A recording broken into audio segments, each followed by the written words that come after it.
Hi there. Today I will guiding you how to stop OneDrive syncing with Windows 11. This can be really helpful if you don't want your personal or work files to be automatically uploaded or shared across devices.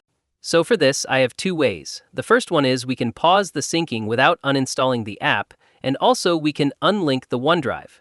And another way is we can simply uninstall this app if the pause feature will not work. We'll look into each method step by step so you can choose the one that suits your needs best.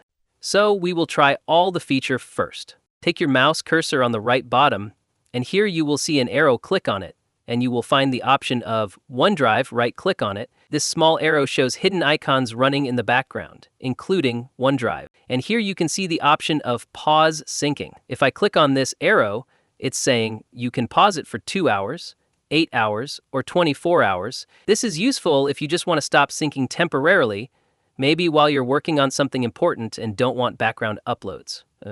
Another way is, if you click on the option account, simply click on this option, unlink this PC. Then this OneDrive will be unlink and it will stop syncing. Unlinking means your account stays safe, but the files won't sync anymore from this specific computer. You can always reconnect it later if needed. And the last way is simply uninstall this application. Now, how can you do it? Click on this Windows icon and hit Settings. Once you will get access, click on the option App and tap on the option Installed App. And in the search bar, write OneDrive.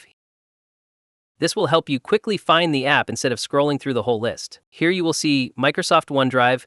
Click on this 3 dots and tap on the option Uninstall and uninstall this from your computer. After the uninstallation, it will not sync all the data from your computer. Keep in mind, uninstalling will remove the app entirely, so make sure you have saved any important files already synced before doing this. So these are the ways by which you can stop syncing Drive with your computer, and depending on your situation, you can either pause it temporarily, unlink your account, or completely remove OneDrive. That's it.